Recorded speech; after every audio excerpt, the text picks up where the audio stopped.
Good evening, everyone. It's great to be here. It's great to be with the Big East Conference and to talk to all of you guys. We are just, I think, 47 days out from the election now. So there's a lot to discuss. I'm someone who writes about voting rights for a living. I wrote a book called Give Us the Ballot, and I've written for a lot of different publications. Two of my main passions in life are voting and sports. And so it's been really cool for me to see these two things come together, and for athletes and teams and student athletes to realize the platform that you guys have when it comes to making a difference and making voting a top priority. It was really striking to me that when the Milwaukee Bucks decided not to play that game to protest the shooting of Jacob Blake, the last thing the players said in their statement was, "Remember to vote on November 3rd. So athletes, student athletes are leading the way when it comes to spreading information about voting. I just want to congratulate you guys for that, urge you to keep using your platforms for positive change. And I just want to talk to you a little bit tonight about the history of voting rights in our country and where we're at today. So the vote throughout US history has often been treated like a privilege instead of a fundamental right. When the Constitution was ratified in 1789, only 6% of Americans were eligible to vote. Black people could not vote. Women could not vote. White men who did not own property could not vote. You had to be a white male property owner to be able to vote, which excluded virtually everyone from participating in the early part of our history. This year, we celebrated the 100th anniversary of the 19th Amendment of 1920, giving women the right to vote. But that was a right that was pretty much only exercised by white women for many years after the passage of the 19th Amendment. Earlier this year, in August, we celebrated the 55th anniversary of the Voting Rights Act of 1965, the country's most important civil rights law, which gave Black women and Black men and other people of color the right to vote. And just a month before the anniversary of the Voting Rights Act, we lost the great civil rights leader, John Lewis, who did more than any other person to pass the Voting Rights Act. And I was lucky enough to get to know John Lewis, to write about him. And he was an incredible civil rights leader. And one of the most amazing things about John Lewis was how young he was when he first got involved with the civil rights movement. He was the same age as many of you are now. John Lewis was 17 when he first met Rosa Parks, who led the Montgomery bus boycott. John Lewis was 18 years old when he first met Martin Luther King. He was just 20 years old when he led the sit-in movement in Nashville that desegregated lunch counters all across the segregated South. John Lewis was only 21 when he led the Freedom Rides that desegregated interstate bus travel across the South. He was only 23 when he was the youngest speaker at the March on Washington. And John Lewis was only 25 years old when he led the March for Voting Rights in Selma, Alabama. When John Lewis marched on March 7th, 1965, in a march that became known as Bloody Sunday, only 156 of 15,000 African Americans were registered to vote in Selma, Alabama. There were things like literacy tests that prevented Black people from being able to register to vote. If you wanted to register in a place like Selma, you actually had to name all 67 county judges to be able to register to vote. Something the 67 county judges themselves would have never been able to do had they been asked that question. There were poll taxes. You actually had to pay every 2 or 4 years to be able to register to vote, which many poor people, particularly poor African Americans, could not afford to do. If you somehow did succeed in registering, the newspaper would print your name and your home address. So now the Ku Klux Klan knew where you lived. There were young civil rights activists like Andrew Goodman, James Chaney, and Michael Schwerner, who went down to Mississippi and were murdered by the Ku Klux Klan simply for trying to register people to vote. The reason why John Lewis marched for voting rights on Bloody Sunday was because in the next county over from Selma, Alabama state troopers killed a 25-year-old unarmed Black man named Jimmy Lee Jackson, who had tried to register 5 times, was denied, participated in a civil rights march, and was murdered by Alabama state troopers. And John Lewis and others were so angry at the death of Jimmy Lee Jackson, they decided to march, or attempt to march, from Selma, Alabama to Montgomery, the state capital. So there's a lot of parallels between what's happening now and what was happening back then. And in many ways, Jimmy Lee Jackson was like the George Floyd of his day in terms of inspiring a voting rights movement. When John Lewis marched on Bloody Sunday, he was brutally beaten by Alabama state troopers who wore gas masks, who sprayed tear gas, who beat unarmed civil rights demonstrators on horses with horsewhips and nightsticks. That night, ABC News broke into a film about Nazi Germany called Judgment at Nuremberg to show the images from Selma, Alabama. And many Americans were so confused by the images from Selma, they thought they were from Nazi Germany. 8 days after that march, Lyndon Johnson introduced the Voting Rights Act of 1965 in an amazing speech before a joint session of Congress. And he said that the right to vote was not a black versus white issue. It was not a Democrat versus Republican issue. It was not a North versus South issue. It was a fundamentally moral issue, that we could not be a democracy when an entire race was disenfranchised in an entire region of the country. So the Voting Rights Act really transformed American democracy by getting rid of the literacy tests and the poll taxes and other restrictions on voting. It sent federal officials to the South to register black voters for the first time. It required states with a long history of discrimination to approve their voting changes with the federal government so they couldn't discriminate in the future.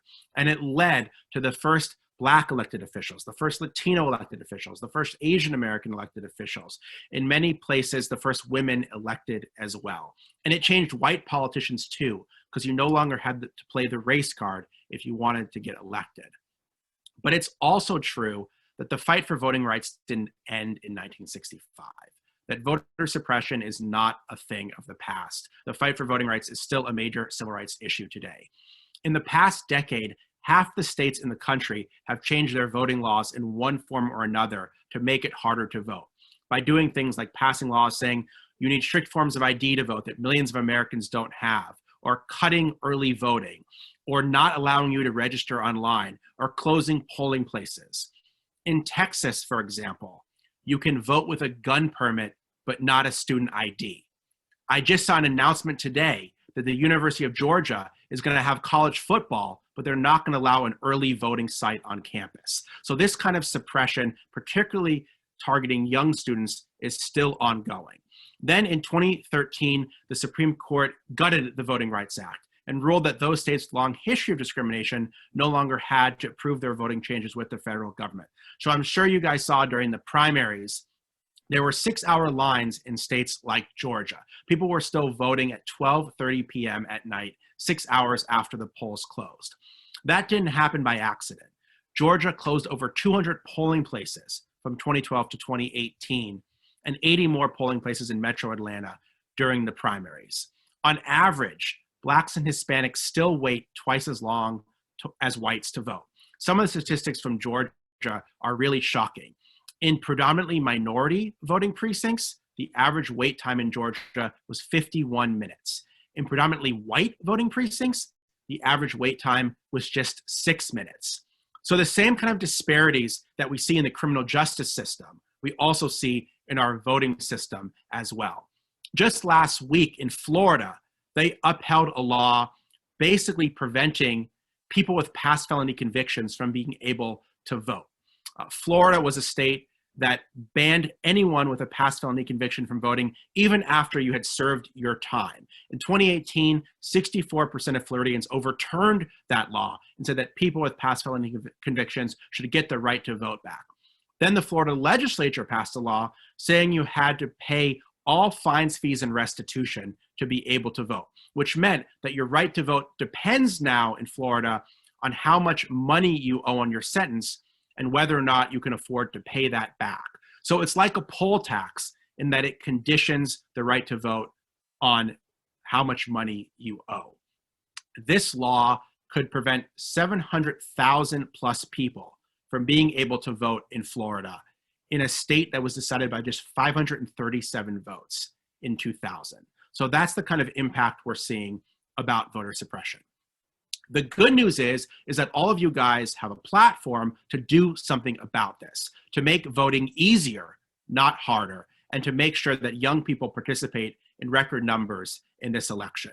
The first thing you can do is obviously make sure you're registered to vote. If you can't register, you can't vote.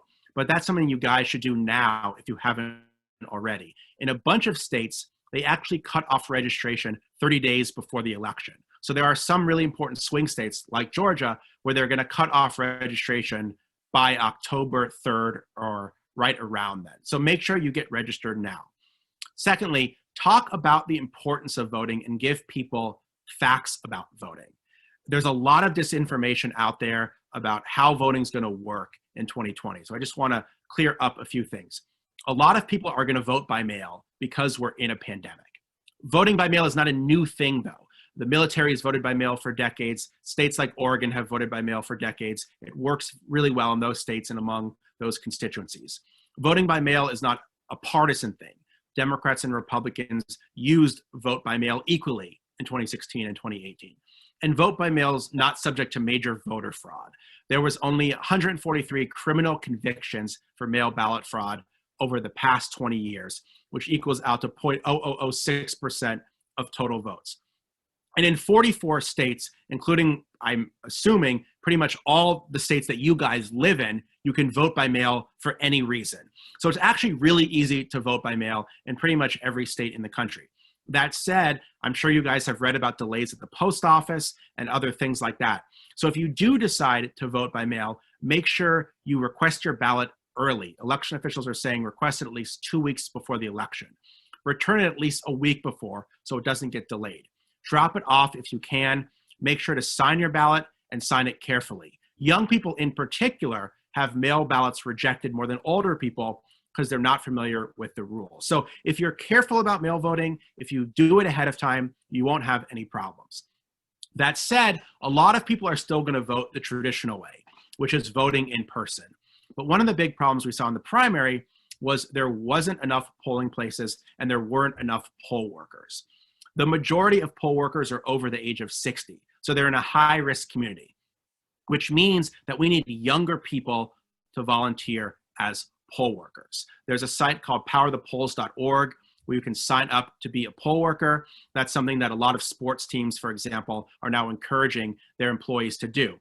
Sports organizations are also donating their arenas and stadiums as voting sites, which I think is really awesome because these are big areas where it's easy to social distance. A lot of people can vote at once without fear of spreading COVID. And I should also mention, if you decide to vote in person, try to vote early when there's shorter lines and it's easier to social distance and you don't stress out the system on election day. 40 states have early voting, including, I think, probably most states in which you guys live in. So early voting, like mail voting, is a very easy thing to do. The last thing I would encourage you guys to do is make sure you vote not just in the presidential election, but in state and local races as well. It's state legislatures, for example, that write voting laws and determine how easy or how hard it is to vote, whether you should be able to register to vote online, whether there could be a polling place on your campus, whether or not you can vote with a gun permit or a student ID. A lot of these decisions are made by state legislatures. Secretaries of state decide to enforce those voting laws and also determine how easy or how hard it is to vote. So if you care about the voting system, you have to pay attention to these local races as well. If, like many people, you are concerned about police violence, about what's happening in the criminal justice system, about the shooting of unarmed Black men and women, a lot of that happens at the local level as well. If you want to change our broken criminal justice system, if you want to start eradicating police violence and combating racism, who your mayor is, who the district attorney is, who the judges are. In many cases, judges are elected. These are all positions that matter a ton. And this is stuff that you guys can start to change. We know throughout history that voter suppression has been a key instrument used to preserve white supremacy. That's why people like John Lewis were brutally beaten when they marched for voting rights. But we also know that if we want to start to dismantle this long legacy of racism in our country, voting is not the only solution, but it's an important one. It's a key step for change. Martin Luther King once said, "The vote isn't the ball game, but it gets you in the arena." So I want to thank all of you guys for making voting a priority, for getting involved, and for listening to me tonight. And thanks again to Andrew for hosting this and the Big East for having us. And happy to take any questions there might be.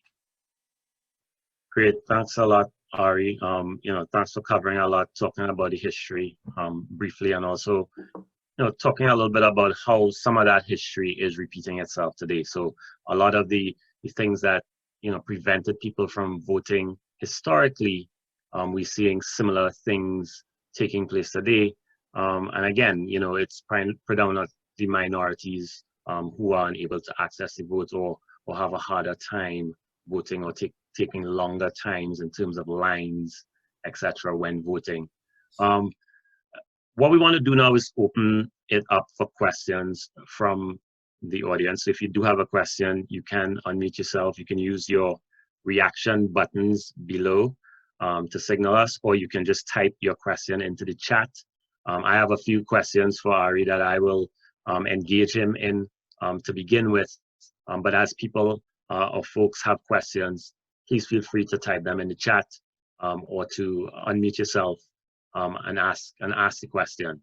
I think, Ari, one of the things that I wanted you to start us off with is this conversation around the presidential candidates versus those who are down ballot. So, why is it important to focus more on those down ballot? Why is that type of voting or understanding who else is on the ticket or ballot important? Well, Andrew, good question. As I said, those down ballot races are really important because they control a lot of things that the president actually doesn't control. So the president doesn't create voting laws, for example. States run elections. And so if you want to fix how elections are run, if you want to make voting easier, that's something that happens at the state and local level. If you want to reform the criminal justice system, again, that's not something that the president really controls. The president can weigh in on that, but so many of those decisions are made at the local level. Who your sheriff is, for example, who the prosecutor is, who the mayor is. Those are all down ballot races that have a huge impact when it comes to criminal justice reform. Not only that, but it's a lot easier to impact those races because many fewer votes decide those elections. So if you're thinking about where does my vote have the biggest impact, absolutely you should vote in the presidential election, but that's decided by millions and millions of votes. But if you look at the local level, mayors are sometimes elected with a few thousand votes. State legislators are elected with a few thousand votes. You might have a prosecutor who could be elected with a few hundred votes. A lot of people don't vote in the election. And so I know sometimes voting is overwhelming, particularly for younger people. If it's your first time, you don't know who all the candidates are. I mean, that's happened to me. I have showed up to vote and I know who the president is, or know who my senator or congressperson is, but I don't know those down ballot races. But I would urge people to try to research those races now before you go to vote, because I think those races matter a lot, but also you can have a big impact in choosing those down ballot local leaders. Excellent. Thank you. So, in addition to getting registered, so we talked a little bit about getting registered to vote. I know you shared a little bit about poll workers, but are there other things that we can do to be civically engaged around this election? So, just thinking about what else could we do beside, getting registered, going out and voting, that might be considered civic engagement and might have others and encourage others to get out there, get registered and vote? Yeah, I mean, I think there's a lot that people can do. I mean, around the election, obviously not just getting registered, but helping to register other people is really important. Helping to get people accurate information about voting, telling them how to vote by mail. I know, for example, a lot of kids right now are not on campus. So they have questions about how to get an absentee ballot. Where should they vote? How should they vote? That is all stuff that friends can help friends do, but I think schools also need to help their students figure all of that stuff out. I mentioned it being a poll worker. That's extremely important. So there's lots of different ways to have an impact when it comes to voting. There's a coalition called the Election Protection Coalition, which is 866 Our Vote, that helps people vote. If you have problems voting, you can call that number. So students should know about that, but they also can work for that coalition if they want to volunteer. And then, of course, Andrew, voting is only one part of change, right? I mean, you see students doing this now. You see students protesting. for example. You see them having teach-ins. You see them wanting to address racism more forcefully in their curriculum. One really cool thing that happened at Clemson was Deshaun Watson, DeAndre Hopkins, other players, they wanted the Honors College to no longer be named after John Calhoun, who was a major slaveholder. And so they got the name of that college changed so that the Honors College at Clemson no longer honors a slaveholder, for example, who called slavery a positive good. And so I think students are really getting involved and recognizing that taking on this systems that preserve racism in our society, you have to have a multifaceted approach, right? Voting can't be the only thing.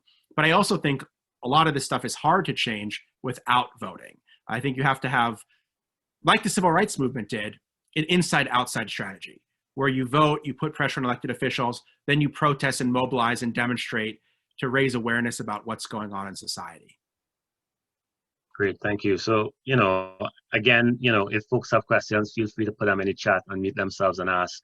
The other question I have for you, Ari, is around, where do we get information about how to vote, or what are your thoughts, I guess, around how to vote? As we've done a couple of these sessions, I know that comes up. I know that we are nonpartisan in our approach and in the conversations that we're having, but I think, are there places where people can get unbiased sources of information? Just what are some of your recommendations? Yeah, there's a lot of information. I mean, right now, a lot of places are making it easy for you to check your registration, figure out how to get a mail ballot, find your polling place, all of that in one place. There's a site I like called voteamerica.org. It's a nonpartisan site. If you go to it, you can figure out how to vote very easily, putting in your information.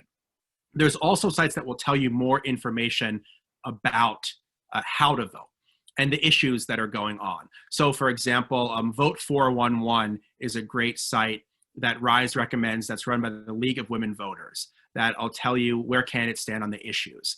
There's another site called Ballotpedia that will tell you another place recommended by RISE, that will tell you where to find information on the candidates. There's a lot of different places out there, and there's a lot of different people trying to spread information about voting. For example, just today, former President Barack Obama shared a video about students voting and what they can do to get involved. So luckily, a lot of people have tried to make this as easy as possible, because I know people are confused about how to vote in a pandemic, who to vote for, but the first thing that they need to figure out is how to vote in the first place. And so there's a number of sites that are making this process easier for people. Great. I think the last question I wanted to ask is, could you say a little bit more, talk a little bit about, if I had to mail in my ballot, I know this has come up in a couple other sessions. Can I only use the postal service or the postal system? Just given some of the conversation taking place there now, what might be the approach to getting a mail-in ballot in? So first off, in most states, you can request an absentee ballot online. So you should be able to request your mail ballot online in most states. Then your election official should be able to send it to you. And if you request it early, you should have no problems getting it. Then once you get your ballot, you can either mail it back or you can drop it off. In every state, there's either going to be drop boxes for mail voting, like we do when we mail a letter in New York. We drop it in a drop box. There's drop boxes for mail voting, or you can return it to your local board of elections. They will, or your polling place. One of those places will always accept your mail ballot. So if you're concerned about the post office, you can still drop your ballot off and avoid postal delays. That said, the post office has said they have the capacity to handle everyone's mail ballot. So, I mean, I'm concerned about mail delays. I think it's a concerning development. However, I don't want people to think that the post office won't send them their ballot, that the post office won't return it, that the post office isn't set up to handle it. So I'm urging people to vote by mail if you're comfortable doing it. If you're not comfortable voting by mail, people should understand that in-person voting is still an option, and that there are going to be a lot of polling places that 40 states have early voting, and you can do that easily, and you can social distance at the polls. And so if you're intimidated by mail voting, you have the option to vote in person. And I think election officials are working around the clock to make sure that's as safe as possible for people, because nobody wants people to pick up COVID as a result of voting. So I am fairly confident that we can have smooth mail voting and smooth in-person voting as well, as long as people are proactive. If you wait until the last minute, Andrew, that's where the problems start. If you decide you're not going to mail your ballot in until right before the election, then it might get delayed. If you decide that you're going to wait until election day to vote, you might have no problems, or there might be really long lines until everyone waits until the last minute. So I know, when I was younger, I liked to procrastinate, but this is not an election that you want to procrastinate in. Great. I think Mark had a question. So Mark, you can go ahead and unmute and ask a question. Thank you. And Ari, thanks for being with us tonight. You're really insightful. I'm at Villanova University, longstanding campus in a community that I would say political, don't see eye to eye with the surrounding community all the time. The university, we sit in between two counties, and we had the initial idea to utilize our arena as a polling location. As you mentioned, what I came to realize was that actually our campus is divided into 4 different wards. Of a student on campus, apparently, and this dates way back. But any insight, and there were other impediments to trying to create a polling center where you had to get kind of the Democrats and the Republicans to agree to it. There was a lot of hoops you had to jump through. You had to commit for multiple years. There was all kinds of things that really prohibited us from doing that. But any insight into just college campuses, the galvanization of student votes on campuses in your work? Yeah, that's a good question, Mark. And I'm sorry to hear about that. I know the process of donating stadiums and arenas as polling locations, in some places it's been easy, and in some places it's been really hard, either because there's a lot of bureaucracy, which it sounds like there was in your case, or people decided to offer these in September when election officials have already made all their plans. And so they don't want to confuse people by sending them a piece of mail and saying, here's your polling location, and then sending them another piece of mail saying, oh, by the way, your polling location has changed. Do you know if there are any other options for on-campus voting at Villanova, if there's any other polling places on the campus? No, there aren't, or you don't know? No, there aren't. There aren't. We're the only one. Yeah, and we've been, we've had this proposal in front of us before. It typically coincides with the start of our basketball season, which can get in the way of utilizing the arena. Yeah. Because in order to host, we would have to host all 4 wards, which needed. Do you know where the closest polling place is to campus? Do you know how close the closest polling place is to campus? Arlisha probably knows better than I do. Yeah, they're relatively close, Mark. Some of them are like a mile away. I don't think any of them are more than 2 miles away. So, but they do have a shuttle bus to take our students to those locations. Yeah, that's what I was going to say. I would say one thing to do if you don't have a polling place on campus is to just make it really convenient for people to take a shuttle to go and vote, which I know a lot of places do.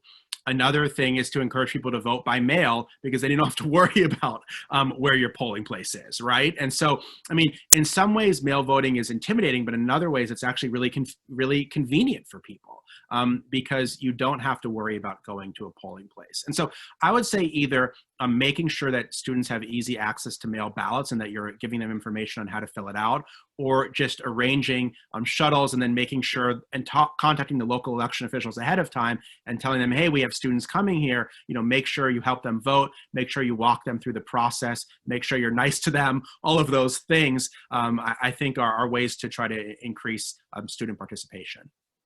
Can I ask a question too, just to double back on that?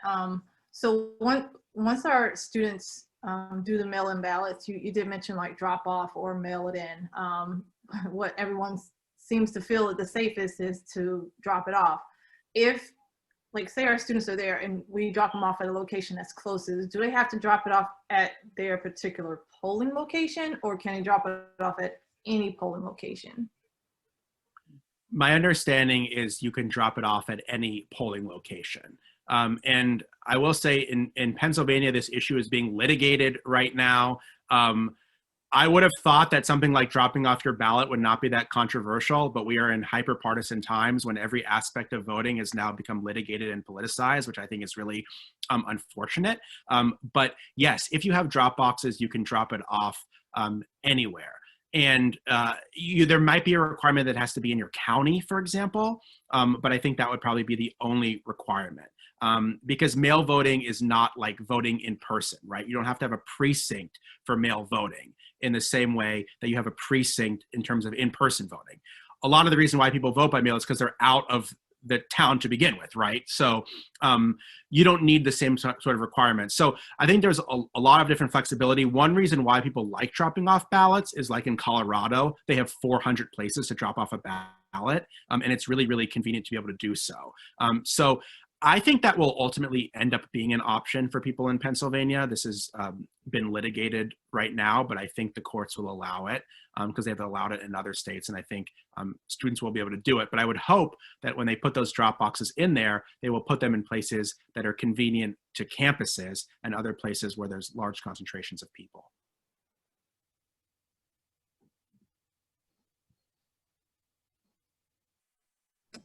The last question I had for you, Ari, unless anybody else has one, is, how do you think we hold officials accountable and responsible beyond the election? I know a lot of people are focused on November the 3rd. A lot of people are getting registered, going out to vote. But, part of the conversation we've had beginning last week, and we'll continue next week, is that civic engagement is about understanding what issues are and bringing everything within our power to bear, all the skills we have to make sure that we're bringing about change. So just some of your thoughts from your experience and work on how, even beyond electing a particular individual, we might hold them accountable beyond election.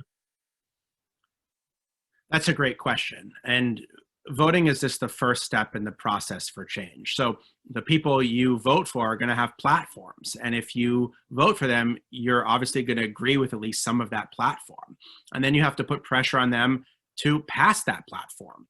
And that could mean writing to your elected officials. That could mean trying to meet with your elected officials. That could mean trying to lobby your officials through different groups working on the issue. That could mean protesting if you don't like what they're doing, demonstrating. Take a criminal justice reform, right? A lot of people are going to vote in 2020 because they're angry about what they perceive as police violence against Black and brown people.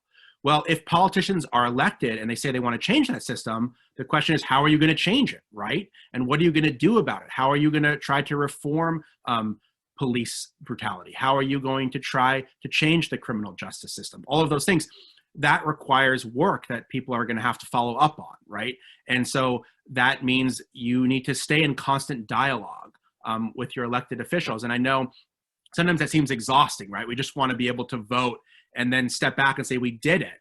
But that's exactly when politicians decide to hang out with lobbyists and people that give them money in both parties, right? And not be accountable to their constituents. And so I think in this day and age, civic engagement is an ongoing thing. We can't say, hey, we have an election, now we're done. And I think that's really something the civil rights movement understood, which was that they needed to be able to have the right to vote, but they still needed to be able to have the right to lobby and to protest and to demonstrate and to build relationships with local elected officials and have elected officials that reflected their community, right, who would be responsive to their concerns. And so I think if you look at voting as part of the overall landscape for social change, it's a lot easier to then understand how that change ultimately occurs. Excellent, thank you. Andrew, I have one question. I'm sorry, this is Malcolm. Yeah, no problem. Go ahead. Hi, Ari. Malcolm Grace from Villanova. Hi, Malcolm. So you mentioned some of the examples of voter suppression. Seems to be very commonplace, happens across the country, but maybe disproportionately impacts African American or minority communities. And it seems to be a relatively transparent attempt to, again, suppress the vote. One, but in your experience, why are those efforts so successful? Why aren't they stopped in the courts or in some other way? And then if you have an activist stringing you or something and you want to be part of preventing that, what sort of activism do you recommend in that area? That's a great question. I don't want to get too political here, but I think some of the people that sit on the federal courts, some of the Supreme Court justices, they might not agree with me when it comes to voting rights. They might have a different view. For example, 5 Supreme Court justices believe that the Voting Rights Act, at least parts of it, were outdated and antiquated. Or they didn't have a problem with laws restricting access to the ballot because they thought that they were either justified or there was some sort of problem that they were legitimately addressing. Now, I will say a lot of the rationale for these laws is this threat of widespread rampant voter fraud. And the fact is, voter fraud occurs occasionally. I don't think anyone's saying it doesn't happen. But it doesn't happen as regularly as people say it does. And so there have been a lot of disingenuous claims made to justify making it harder to vote. And some people have accepted those claims at face value without digging deeper into them. For example, you're more likely to be struck by lightning than you are to commit voter fraud. I mean, it's not to say that it doesn't happen. There are bad actors out there that want to manipulate the process. But in general, there's safeguards out there to catch that kind of thing. And if you do end up committing it, you're likely to get caught and face what could potentially be a really severe penalty. Then I think just in terms of understanding the laws, a lot of people don't understand in Texas, for example, that you can vote with a gun permit but not a student ID. They say, what's the big deal with requiring ID? Doesn't everyone have it? And it's true, like 90% of the people do have it, right? But you have to drill a level deeper to understand what's really going on here. So unfortunately, I think the debate over voting has become very politicized, very partisan. And one of the things that I noticed when I was researching the Voting Rights Act was it wasn't like that. That if you look at the Voting Rights Act, when it was passed in 1965, it was overwhelmingly supported by both Democrats and Republicans. The divide was regional. It wasn't party. Southern segregationists opposed it, but pretty much everyone else was for it. Parts of the Voting Rights Act were temporary and had to be renewed. They were renewed 4 different times. The last time the Voting Rights Act was renewed, it was passed 390 to 33 in the House, 98 to 0 in the Senate in 2006, and it was signed by George W. Bush. The 4 reauthorizations of the Voting Rights Act were all signed by Republican presidents. So I think it's useful to remind people that there's been common ground not that long ago among the parties when it comes to things like making it easier to vote. That the Voting Rights Act and things like that, they were bipartisan pieces of legislation that both Democrats and Republicans believed was good for America. And only recently have we really seen voting become a lot more political, voting become a lot more partisan. I don't view this as a political issue, honestly. I don't view this as a partisan issue. I view voting as a fundamental right in a democracy that every citizen should have, regardless of how they vote.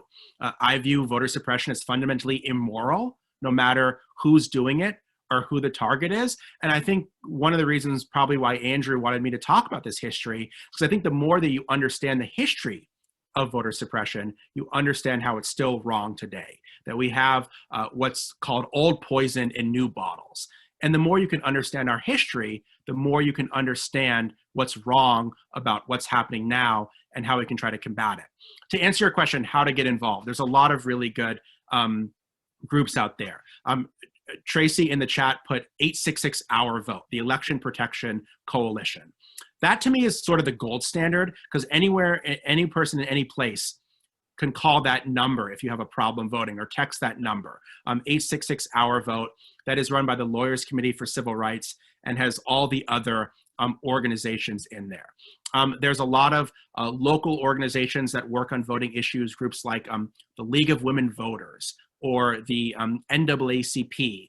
Sports is getting super involved now. LeBron James has an organization called More Than a Vote with athletes working for change. RISE, Andrew, you can talk about this. RISE is a huge coalition of people, of sports teams all across the spectrum working on voting right now. So there's a lot of different ways to get involved. And one of the really cool things to me is just how teams, athletes, student athletes are stepping up.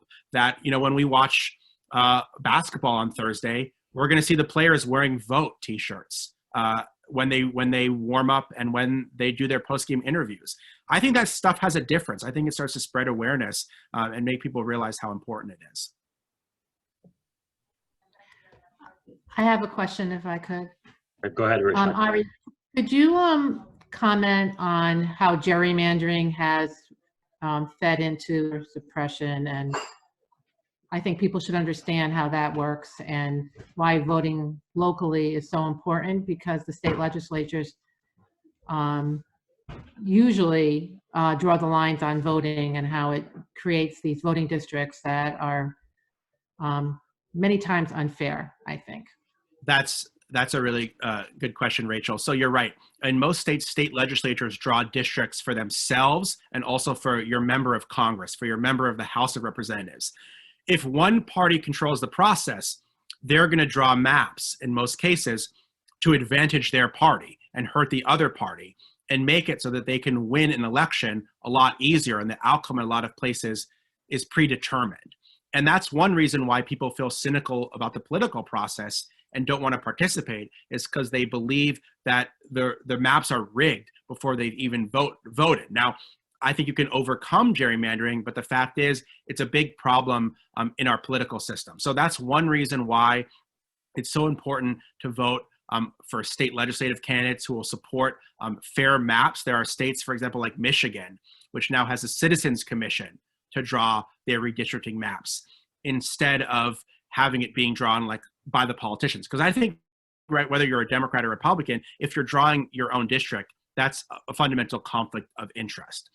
The last thing I'll say is that redistricting happens every decade, meaning that the 2020 election is going to choose the state legislatures who then draw the districts in 2021. Not only that, but gerrymandering or redistricting is based on the results of the 2020 census. And that's happening right now. And I think one thing that all young people can do and everyone here can do is make sure you fill out your census form, because the census determines how $1.5 trillion in federal funding is allocated for things like schools and healthcare.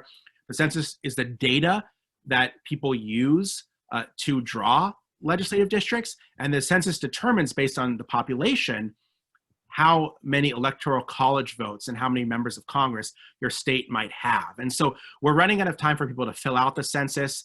This is also before the courts, but people will either have until the end of September or the end of October to do so. And it hasn't really gotten a lot of attention. So I would urge people to fill out the census. You can do it online. Go to 2020census.gov. You can fill out the census and also vote for local races, because as you say, state legislative races are really important, but they're particularly important this year when new maps are going to be drawn next year. Yeah, thank you very much, Ari. You know, to Ari's point and to the question around why does voter suppression seemingly target particular groups, I've just put into the chat a link to what we call Road to Progress. So if you click on the link, it'll take you to our website. It's something you can interact with. And I just want folks to go through the moments that are listed on the site. You can scroll left to right. It takes you up to 2018. But if you look at the moments, the earliest one represents you know, the first elections held in the country, and just about 6% of the country, persons in the country were able to vote. So you had to be white, you had to be over 21, you had to have held land, so you had to have been a property owner. And all of these significant moments on the timeline, you know, the passages of amendments, the 19th Amendment, for example, etc., have basically allowed other groups of people access to suffrage, the right to vote. So, you know, from our perspective, from my perspective, certainly, the right to vote has always been intersected with identity, more broadly, and more specifically, intersected with race. So you have a situation where Blacks are given citizenship in the United States, but still not provided with the right to vote. And certainly those types of things, in my view, are tied to opportunities for power and controlling power. And so it's very hard, I think, to Ari's point, to see a difference between, or not see the intersection between the struggle for the right to vote, as well as that of identity and race and racism in the country. So as people kind of look at that link that I shared, maybe kind of let me know if there are any moments that stand out for you, things that you weren't aware of. Let me just see if there are any other questions.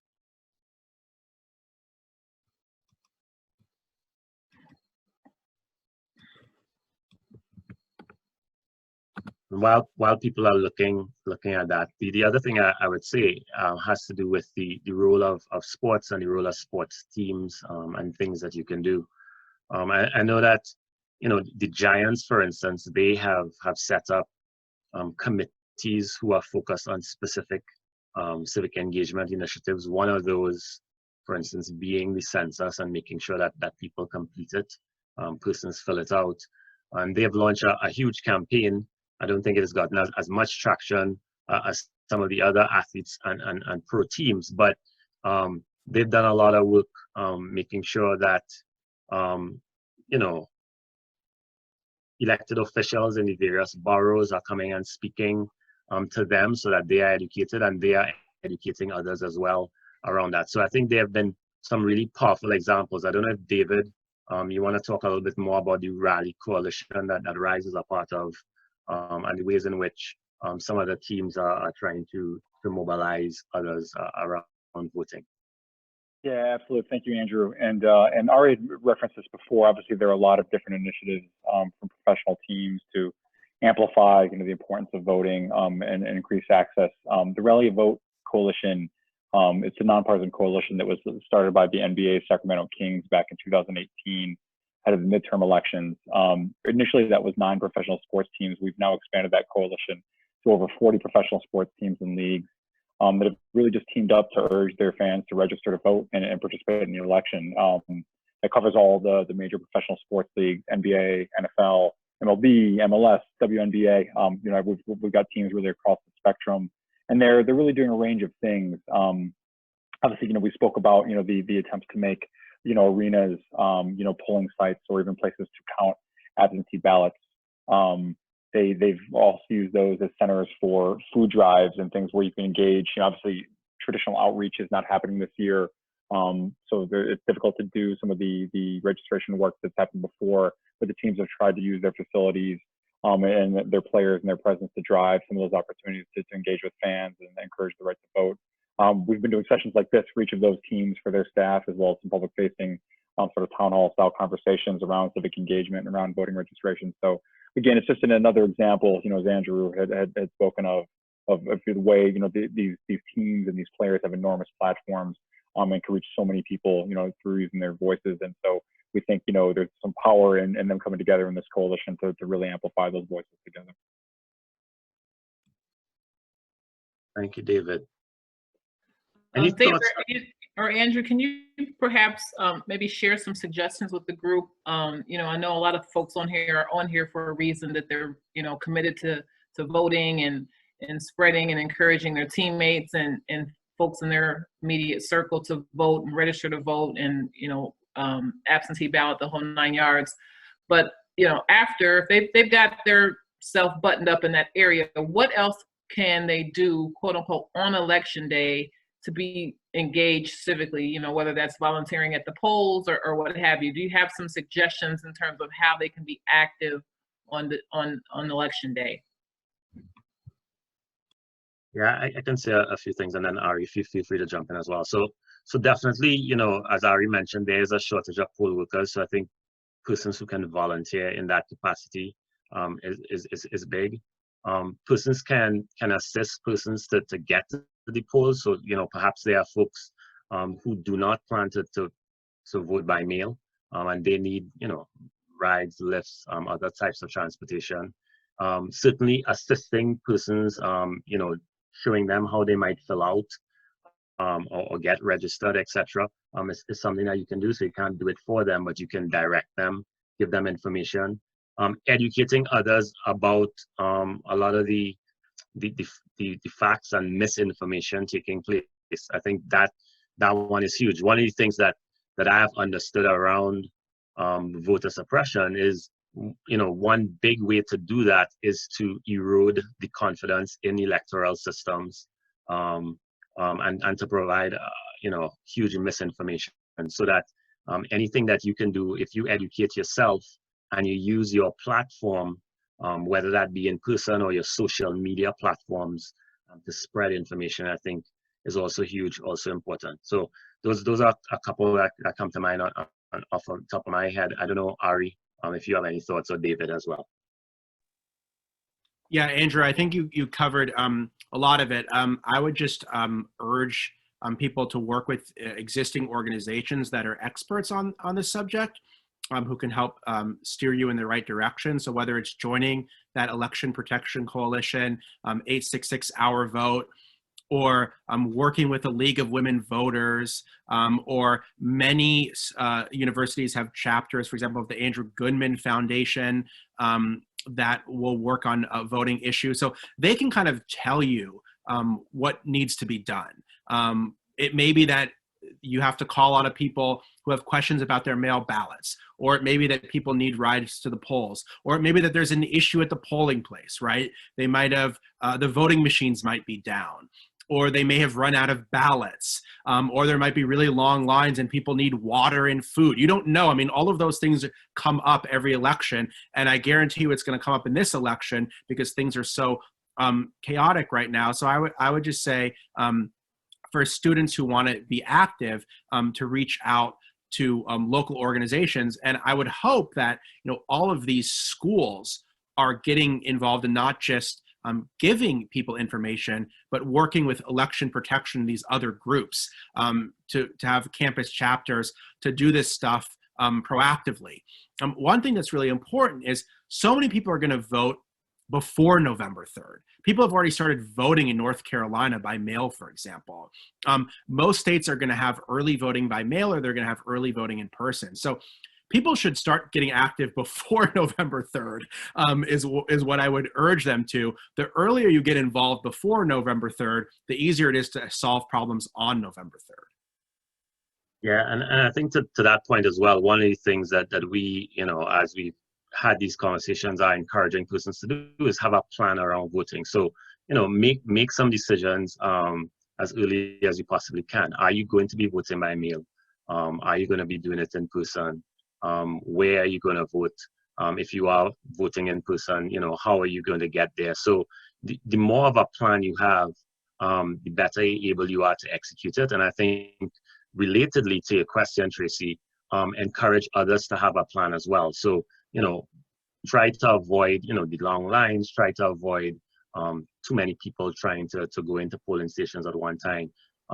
You know, the earlier you can vote, absentee or by mail, or even if you do plan to go in person, what time, and which polling station. I think all of those things assist as well. Hi, I have a question. Sure, go ahead. My name is Davina Westbrook. I'm a student athlete at the University of Connecticut. I know Ari had mentioned just staying in touch after we're done voting, staying in touch with our state legislators. What are ways, and like how do we do that? I'm not sure how we do that. How we stay in touch, and like what is going on still after we vote. Yeah, I'll just say quickly, one of the things that I understand is that, you know, they are publicly elected officials. And so if you went to their office or call their office, email them and requested an audience, that is definitely something you can do. you know, it's your right as a citizen to request that. But I'll let Ari chime in as well if he has other thoughts. Yeah, that's a great question. I mean, one of the reasons why sometimes politicians ignore things that young people care about is because they think, first off, you don't vote, or if you do vote, they think that you don't care after the election. So just showing up, I think, and saying, these are my concerns, these are my issues, that can have an impact. Then if you're animated by certain issues, there are groups that work on those issues. So if you care about police violence, there's groups that work on that issue. Or if you care about climate change, there's groups that work on that issue. Or if you care about immigration, there's groups that work on that issue. And they can tell you, these are the bills before your local legislator. Here's what we're asking them to do. Here's our strategy for getting involved. Here's, if we're not going to contact your local legislator, we're going to contact voters to tell them to contact the legislators to support this kind of bill. So it really moves from voting to then trying to understand the system. And that means understanding how to work inside the system. And then sometimes it might mean trying to work outside the system. If you know that there's certain issues, for example, that you're passionate about, you can find like-minded people working on those issues. And your schools and different places should be able to help you with that. Are there specific things you have in mind that you care about? No, it was just more of a broader question, but no, I totally understand. Thank you. All right, we're hitting up at the top of the hour, and given we started a couple minutes late, I don't want to cheat anyone out of perhaps the last question and some closing comments by our friends at RISE. So again, thank you everyone for joining tonight. This has been great and informative. We have recorded it. A few people have asked for the recording in the chat. So if you do want the recording, just reach out to us at the conference office and we'll make sure that we get that information to you, perhaps to share with other teammates or staff that may not have been able to be on the call tonight. So again, thanks everyone for your participation. And again, want to leave it open for perhaps one more question and then some closing comments.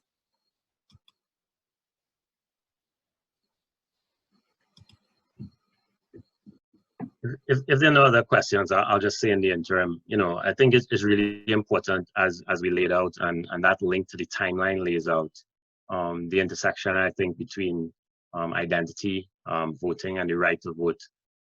As we talk about civic engagement, and I know we started doing that last week, this to me is a very powerful form of civic engagement. You have the ability to decide who will govern you, and then to some extent, indirectly, the policies that will be put in place. So this is, to me, you know, really about democracy. As an individual, you have a say. I think oftentimes folks, you know, begin thinking that their vote doesn't matter. It's just one vote and one voice. But you know, I think one voice is extremely powerful. People need to be strategic. They need to educate themselves. They need to encourage others, their peers, their friends, your teammates, your families, to understand the issues and to definitely exercise your right. Everyone hasn't always had this right. So definitely now that we have it, we need to exercise it diligently. Any final thoughts, Ari, David? Just to echo what you said, Andrew, the more young people, the more college students turn out to vote, the more elected officials will pay attention to you. So you should understand that the power and the platform, particularly as student athletes, that you guys have, that you're leaders on your teams and you're leaders in your communities and you're leaders among your friends, and people care about what you have to say, and you should use your platform and not be afraid to do it. And we're at a time when people realize that you can no longer, quote unquote, stick to sports, that sports has a big role to play in the change we need to see in society, that you guys are going to be the leaders of that change. And just to understand, the 2000 election was decided by 537 votes in Florida. Michigan was decided by 10,000 votes in 2016. Wisconsin was decided by 20,000 votes in 2016. Pennsylvania was decided by 40,000 votes in 2016. So all of your votes really do matter. And this is an election, I guarantee you, in which every vote is going to matter. It's not a cliche. It is going to be close. your vote will make a difference. And so I think just by being on this call and being active, you're already there in terms of making change. And I just want to encourage you guys to keep speaking out. The more you guys speak out, make your voice known, the easier change will be and the more responsive public officials will be to you. So thanks again to Rise and Andrew for hosting this, and thanks so much to Tracy and the Big East for bringing this together.